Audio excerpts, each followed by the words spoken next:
सारा कुछ किया है, इसलिए किया है, ये भी थोड़ा बता दें। और लड़ाई झगड़े कब से इनके शादी के बाद हुई या उससे पहले भी थे? जी ये एक तो पहली बात आपने बात की पिस्तौल की, तो वो अभी तक जो मुझसे का स्टेटमेंट है वो ये है कि उसने प्राइवेट पिस्तौल इस्तेमाल की है।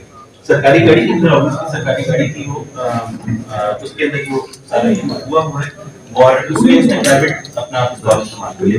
दूसरा आपने लड़ाई झगड़े की बात की, तो लड़की की शादी को तो काफी 20 साल हुए थे और जो दूसरी शादी है उसको 18 साल हुए थे, तो वो तो एक लंबा हिस्ट्री है।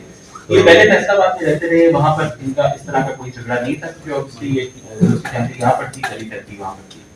तो जब ये यहाँ पर लाहौर आए हैं उसके बाद ये झगड़े शुरू हो गए क्योंकि फैमिली भी यहाँ पर थी, सोशल एक्सेप्टेबिलिटी का भी इशू था और उसके बाद फिर ये घर वाला मामला भी था। ये बेसिकली टिपिक पॉइंट बना है जिसके ऊपर ज्यादा शिद्दत आई है। अच्छा सर ये बता दीजिएगा कि साबित तौर पे जब भी पुलिस वालों को पकड़ा जाता था तो उसका 164 का बयान लेना है, डीएसपी जो है रिमांड है इसका 164 का बयान करवाएंगे ताकि जब अदालत में जाए तो अपने बयान को कर लेना। ये बता दीजिएगा।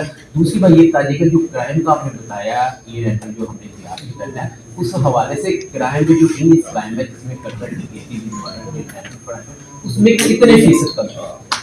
जी आपने जो पहले आपने बात की इसका जो स्टेटमेंट का, अभी हम तफ्तीश इसकी हमने करनी है, हमने अभी उसकी बेल भी कैंसिल करानी है, हमने उसको रिमांड पे लेना है, हमने कत्ल भी रिकवर करना है, हमने और मजीद भी तफ्तीश करनी है कि क्या उसके साथ कोई और भी लोग शामिल थे इसकी प्लानिंग में और लेटर ऑन डिस्पोजल के अंदर।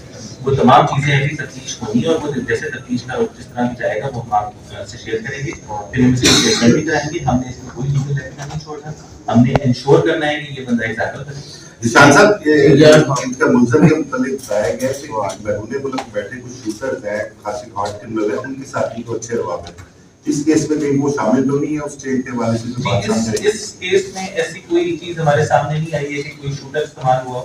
इस केस में जो एविडेंस हमारे सामने साइंटिफिक एविडेंस, फोरेंसिक एविडेंस थी, उसकी बेसिस पे जब हमने उसको कन्फ्रंट किया है तो वो उसकी जो स्टेटमेंट है वो भी कंसिस्टेंट है उसके साथ। निश्चित के हवाले से ताल्लुक है उनके साथ डीएसपी साहब का, डीएसपी साहब का ताल्लुक अच्छा है और शूटर्स के साथ बैरूने मुल्क बैठे हैं, उन्होंने कोई अपना डेड बॉडीज जो है उनको हेल्प आउट किया और इस मामले में नहीं जी ऐसी कोई चीज सामने नहीं है। हमने जियोफेंसिंग इसकी कराई थी और प्रॉपर उसका जियोफेंसिंग का रिकॉर्ड हमने उसको सर्जन किया, एनालिसिस किया, उसके अंदर और कोई ऐसे नंबर सस्पिशियस नंबर नहीं आएगा कि जिससे ये साबित हो सके कि वहां पर और भी कुछ कोई गौर था। लेकिन ऑब्वियसली ये चीज बड़ी तफ्तीश तलब है जो मैं जिक्र कर रहा था, शूटर्स वाली चीज अभी इसमें कुछ अच्छा मेरा सवाल ये है कि अक्सर ये जो ब्लाइंड मर्डर होते हैं ना इनकी लाशें नदी नालियों से मिलती हैं, तो क्या पंजाब पुलिस जो है सेफ सिटी के साथ मिलकर कोई ऐसा अमल नहीं कर सकती कि